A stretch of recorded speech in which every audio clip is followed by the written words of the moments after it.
I'm here in Soho with tailor Mark Powell in his iconic shop, and we'll be talking through his 40-year career and some of his iconic looks and styles.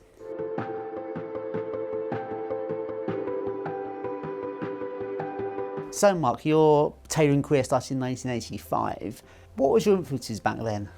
Well, I mean, basically you're wearing the look that I was very inspired by at that time, which is a very neo-Edwardian style, which is like the whole guardsman's look, which came from the late 40s, and of course people like Bunny Roger, etc., that wore that incredible neo-Edwardian influenced style. Because of the austerity and greyness after the war, it was a breath of fresh air, because it was meaning gentlemen were dressing up like gentlemen again.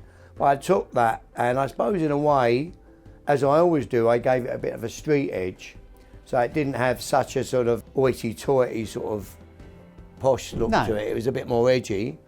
And of course then later that influenced people's dress that I did, like Vic Reeves, later on George Michael, all wore sort of neo-Edwardian inspired Mark Powell style suits. I know, because obviously I think that was sort of mid-late 80s, and that didn't really come until mainstream until the 90s. You were sort of a good 5-6 years ahead of the curve. Oh, for sure. I mean, even the other thing that I was doing, like with the covert coat and things like that, I was doing that in the late 80s. And then even the idea of using something like a covert coat and doing it in suiting fabrics, that was very pioneering. I remember I did a shoot with Elle magazine wearing a black velvet, basically a covert coat but in black velvet. Well, that ended up, funny enough, by the late 90s, being the boy band look, which I shouldn't brag about. I know. But yeah. It was that look that inspired. And that, again, that was at least 5 or 6 years ahead of that look as well. Completely. What I always think back in those days is that if you have an idea now and you have a customer and you want to get some inspiration, we've got social media. You go to Pinterest, you go to Instagram. Back in those days, where did you get inspiration from? Because did you go to museums? Did you collect books?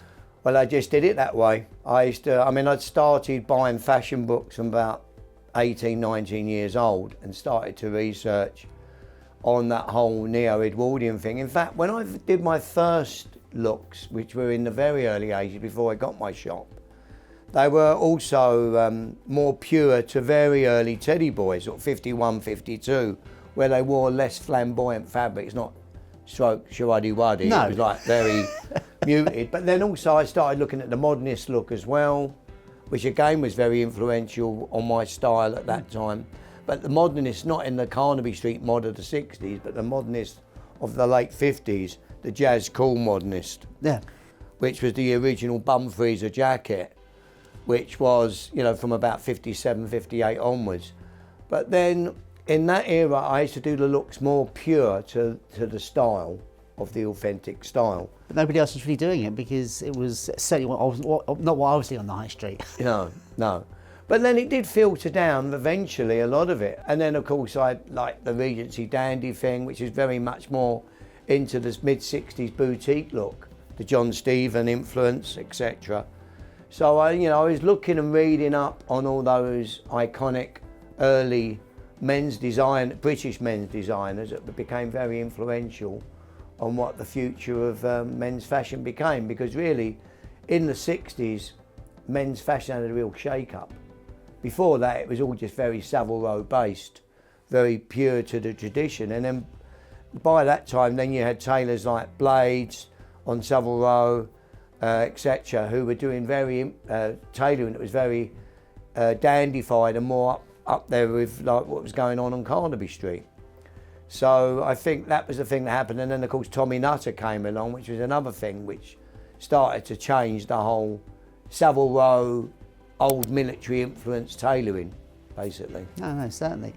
And did you go to college to learn this? I mean, you're one of the people I know in menswear, probably the most expert areas. Your influences. Whenever you looked at my collections at Chester Barry, you would suss out the books I'd seen, and you would see my influences more so than a lot of fashion journalists. But did you study this at all formally?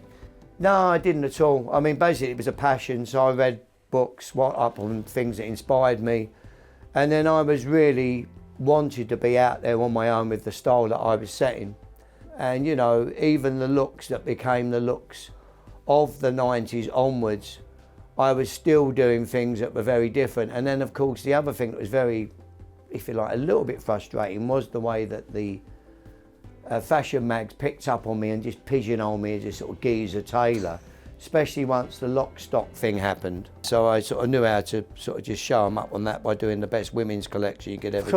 Of course. But you do have, unfortunately, that people who mention Mark Powell, they do still mention a particular sort of gangster vibe and a gangster look. Is there any reason why people have that thought? Well, I think unfortunately it's a stereotypical things. I give them the ingredients and then I play up to the parody. So there's my personal persona. The fact that I did make suits for Ronnie Crane Broadmoor, which, considering I've made for some of the biggest A-list celebrities in the world, they always throw that in the mix because they want to stereotype you and pigeonhole you in a certain way. So, Mark, how do you feel being in Soho makes you different to Savile Row? Well, I think the most obvious thing for me is it was always better for me to be in Soho than Savile Row because I'm more of a maverick. And Soho is a place of mavericks, people that want to express themselves in an individual way with their business or whatever they're doing. It's far better to be doing this in Soho than to be doing it on Savile Row. Although, you know, in the early 90s or late 90s, there was plenty of shop situations that was offered to me on Savile Row.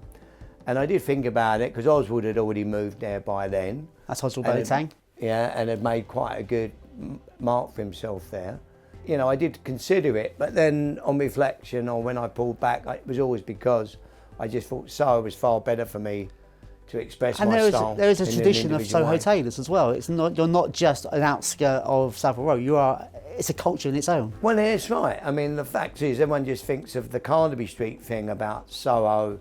But of course, you had Sam Arcus on Maverick Street. You had Eddie Kerr on Maverick Street. You had Paul the tailoring stylist. And of course, if you go right the way back to the Beatles look, Dougie Millions on Great Pulteney Street. The Beatles suit was made by Dougie Millions, who made for all the great British rock and rollers of the time, Billy Fury, Adam Faith and everything else. But he did the Beatles suit and he was based on Great Pulteney Street, just off of Brewer Street. So what you're saying, what you're picking up on is obviously Savile Row is famous for making for the military and for the establishment and royalty, whereas rock and roll and entertainment was far more Soho, which comes across in the clothing. And it was more show busy as well. That was the thing, wasn't it? Because in that era, a lot of the early pop stars, even the Beatles, would be seen on some TV show. It was all at theatres performing before, you know, the big stadium thing happened in the 80s and 90s. Sure. So it was more of a showbiz connection, I suppose, as well. And I guess in Soho, your money spoke. You can walk into any tailor in Soho with the right amount of money and get a suit. Exactly.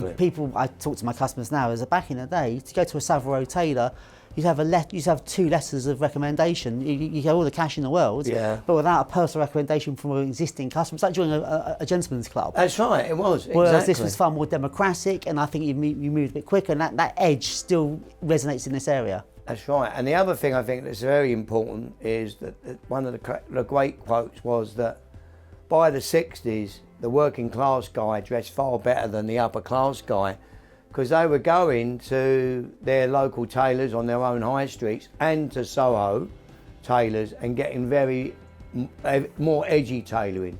Basically, it would be influenced by the subcultural things that were going on at the time. And that was really the whole thing of what I was inspired by. The idea of going to a tailor and expressing and making an incredible statement with what you have tailored. What I noticed about Mark Powell, because of course you've not had that big backer to expand you and control you, that comes across in the product. I've worked in companies with big backers, some of the biggest backers in the world, and what you see and what I notice when I see in other people's collections is how your ideas get watered down. So you would go to a board and you'd have this creative meeting, you have this fantastic idea, and you show them this suit and they'd love it. And they go, yeah, we love it, but can we make it blue? Can we make it 2 button? And can we take the flaps off? The flap away. Yeah. But other than that, we love it, Chris. And it's like, so you would get things signed off, and even after you got things signed off, is they would then chip away at it. So you would get a product signed off, and then it would go through a committee stage to make it cheaper, and they would de-spec it, and they'd take the multiple pearl buttons off and put plastic buttons on.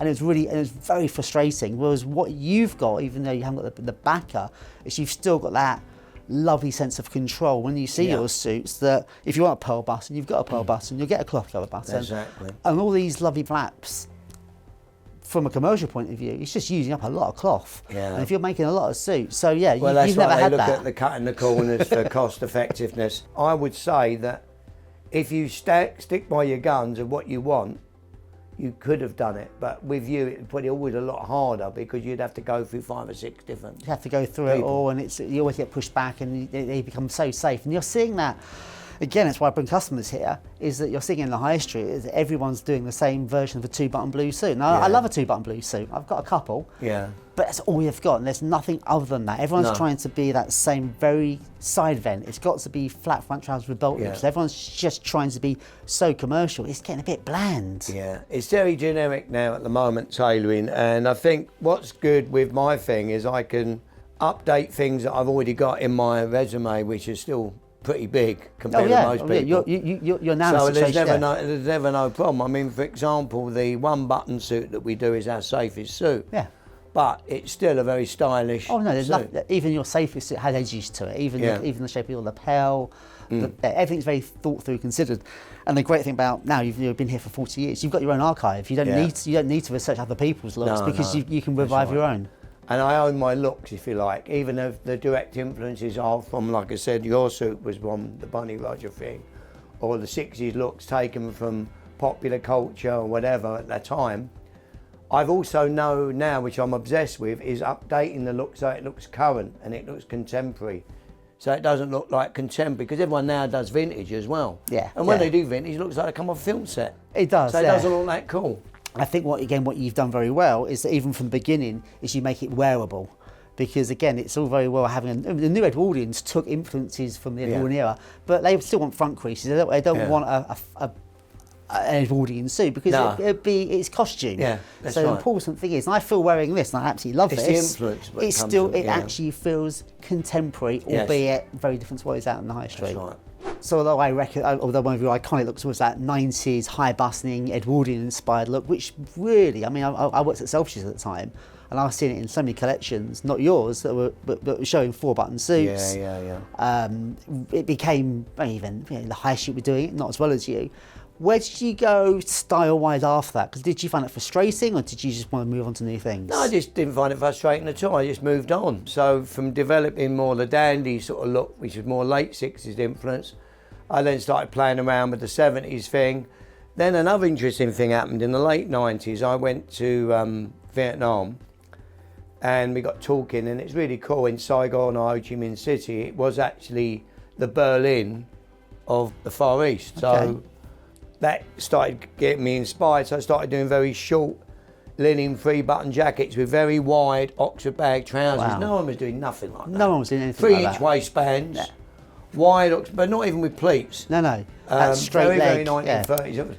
And that became my look of the early noughties. And then I did a fashion show where I did a lot of women's tailoring and men's, which was basically based on that styling.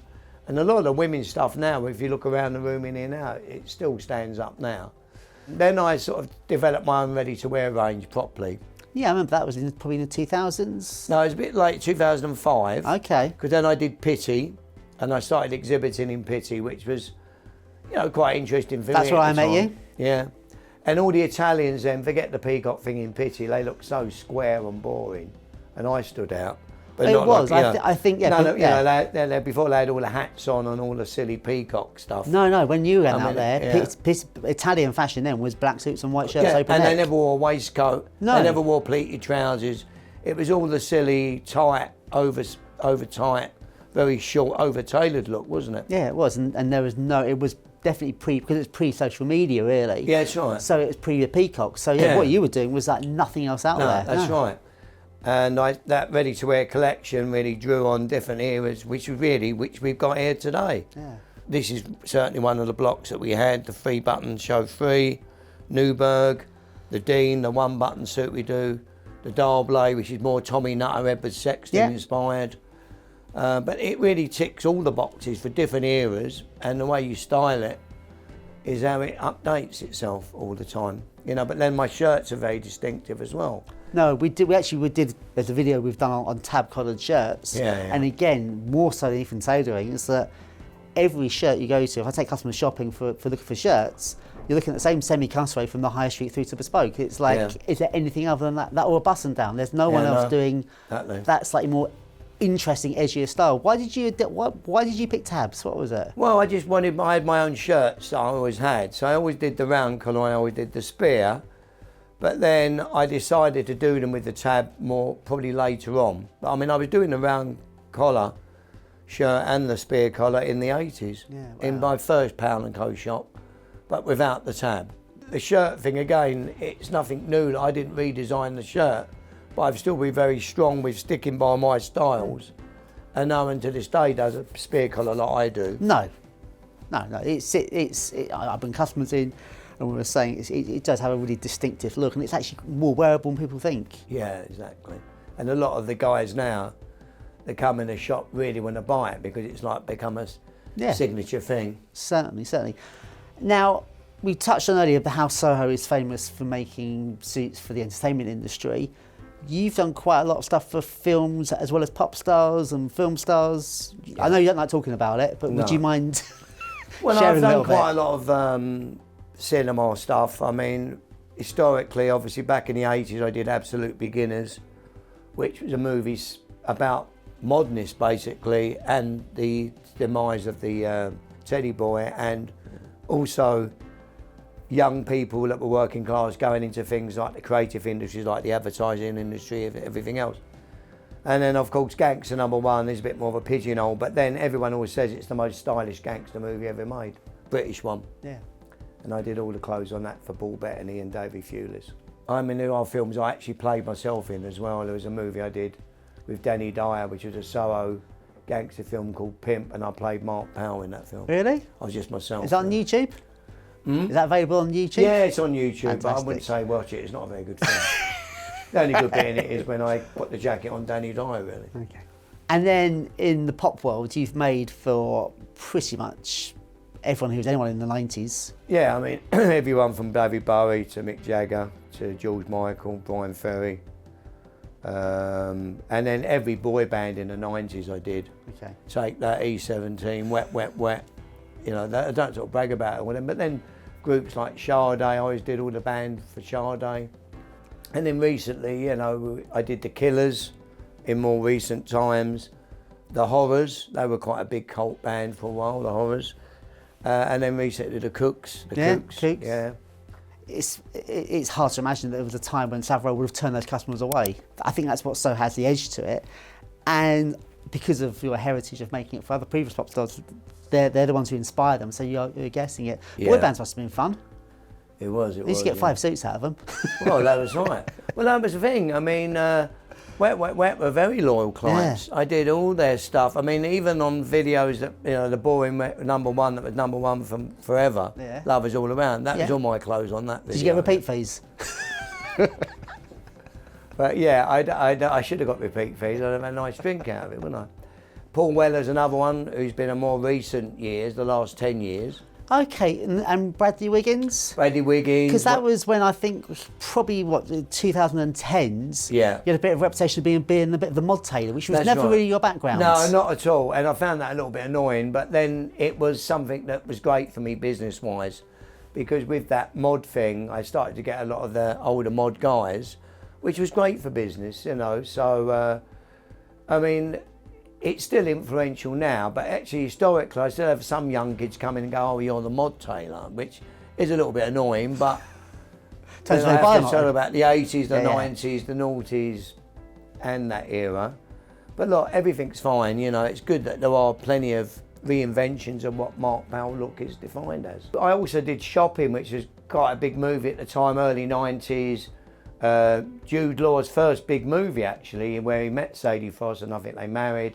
Sean Bean was in it, Sean Pertwee. I did all the clothes for that movie.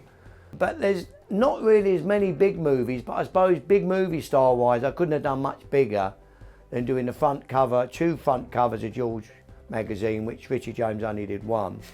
I did 1 with George Clooney dressed as Thomas Jefferson. So I've got a great knowledge on, you know, 1780s, early 1790s period costume. And then I did Harrison Ford as Abraham Lincoln.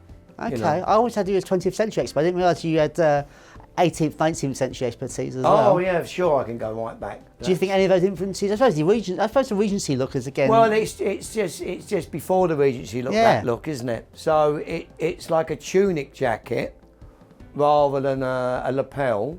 So it still comes up high on the neck. But you got to remember, lapels would have just evolved because in military, if you look at a jacket to this day, it still is tunic. That's where the lapel comes the from. lapel fell down, hence the lapel. So, Mark, you've been in Soho for 40 years. What's next? You know, we're doing some good stuff on slightly new edgy things with the You're new ready to taking wear. all your classic looks and just Yeah. updating them for the new customers, and it's lovely Yeah. because I'm really enjoying wearing this suit. Yeah. And obviously, I knew it from my time when I was in my 20s and in the 90s, this style of suit. But I'm seeing younger guys that love this suit. But no, I don't remember the 90s because they weren't born. Well, that's right. It's a reinvention, and you know, it's like everything as well. It feels very apt to be doing what was probably my most classic style in the early 90s, although it evolved for me in the early 80s, which I showed you before. Sure. But what's great is that you're reaching a new audience, and it obviously has been updated as well. Of course. But it's a bit like when you look at even what I'm wearing. Now, this could easily be a Hollywood jacket, what they used to do in America in the late 30s. You see people like Clark Gable wearing them. And they would have had a belt on the back with the pleat, but they would have had the belt at the top. I decided to change it to more of a Mark Powell detail with the inverted pleat at the bottom, and then the high pleated trouser. But actually, it's basically just updating a 30s look, which would have probably been more recognised in the 40s and 50s as the look, which is another thing that gets us to where we are with style. The style that becomes the style of the next decade always evolves in the previous decade. Yeah. You know, whether you look at the 60s, whether you look at the 70s, 80s, etc., and even how we are to this day. No, you're absolutely right. If you look And then at there's always the 30-year cycle as well, which is why we're doing the 90s. That's why we met the 90s, yeah. Well, thank you, Mark, for sharing your vast experience in menswear. Absolute pleasure, mate. Hope you found that really interesting. If you're in Soho, I'd highly recommend popping to see Mark Powell's shop. There's always really interesting stuff here. It's a fantastic archive.